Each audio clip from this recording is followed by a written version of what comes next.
As of today, it's going to get even harder for working parents to find affordable daycare for their kids. Why? Because $24 billion in pandemic-era subsidies propping up U.S. childcare providers expired on September 30th. The changes will affect an estimated 3 million kids. That's called the childcare cliff.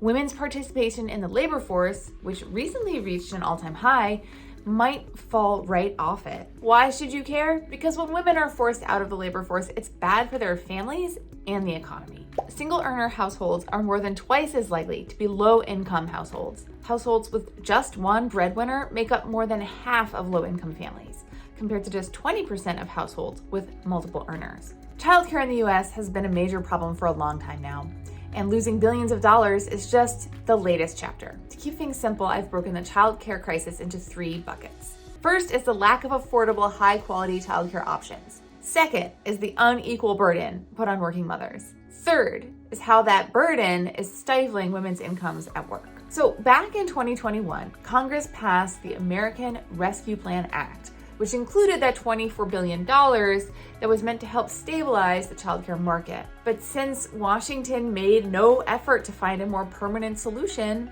now we're approaching and have fallen off this childcare cliff. What that means is some childcare facilities will close. The facilities that can remain open will lose staff or cut their hours. There will be even fewer spots for kids. And because women's employment is so sensitive to childcare costs and availability, some women will have to cut back on work, which will make it harder for employers to hire, which is a drag on the economy overall. In New York alone, it's estimated that over 5,700 childcare providers are set to close as a result of this halt in federal funding, and over 250,000 children are expected to lose care. But rather than an immediate economic disruption of the kind that really demands policy action, what's more likely to happen is that families will internalize the costs by having fewer children and by working less. The childcare cliff is more like a steep slope. That's bad for working moms, but it's also bad for employers who depend on them. Although there are plenty of policies the government could offer to shore up the U.S. childcare system,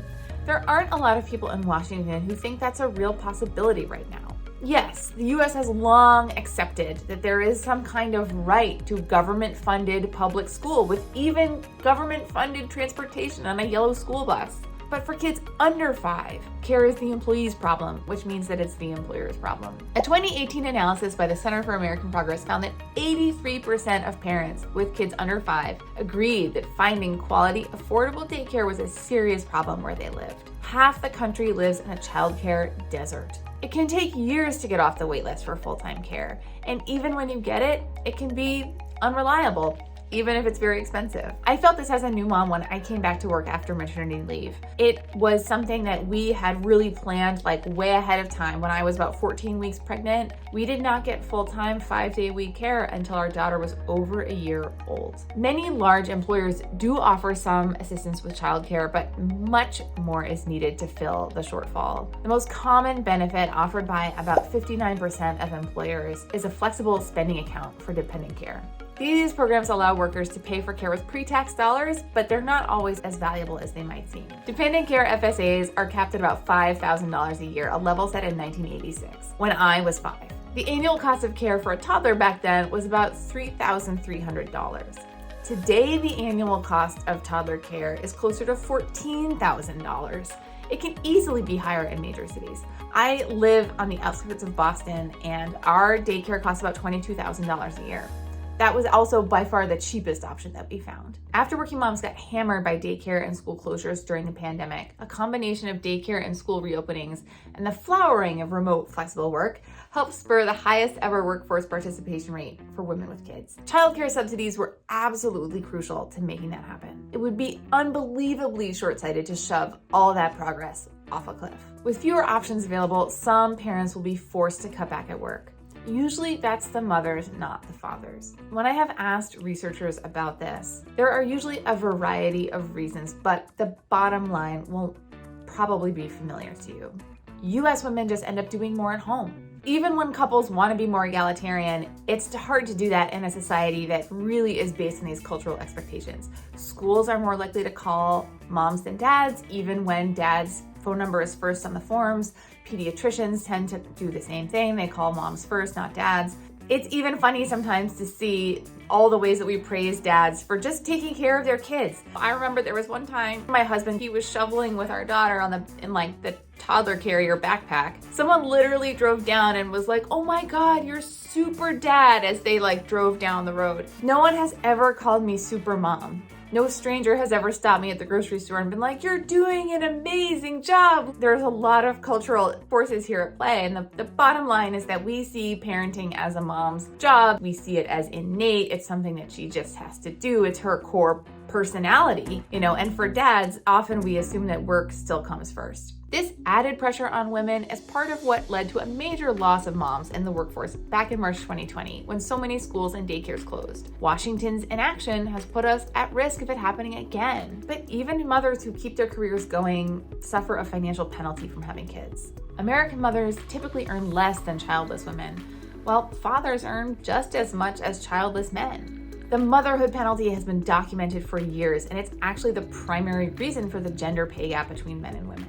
The earnings disparity creates a problem for moms and for their families. Children put extra financial pressure on a household, and the motherhood penalty makes it harder for women to help their families meet those needs. Previous research had suggested that women who are mothers might earn less because they switched to smaller firms or more flexible jobs. Other scholars had suggested that the couple might be making a rational economic decision to prioritize the higher earning person's career that just happens to usually be the man. But a recent study suggests that actually both of these explanations are wrong, or at least very incomplete. Drawn from 2 decades of data from 1990 through 2010 for more than 800,000 parents, the study first confirms what so much other research has shown. The birth of a first child doesn't meaningfully affect men's earnings, but it does lead to a significant drop in women's earnings. On average, mothers lose about $2,000 a quarter, or $8,000 a year. That amounts to a relative drop of about 51% compared to their pre-child earnings. And in fact, in households with breadwinning moms, the penalty is even larger. These women experience a drop of 60% in their pre-child earnings relative to their lower earning male partner. Part of that earnings gap is because some women end up leaving the workforce entirely, whether permanently or temporarily. It goes back again to those cultural assumptions that moms are essential caregivers and dads are just helping. Those assumptions are the major reason we don't have a better childcare system. Because if we fundamentally think that a woman's place is at home and that a man's place is at work, why would we invest in a better childcare system? But modern families need more than one income. And our economy needs more workers. And everyone deserves a chance to have a meaningful career.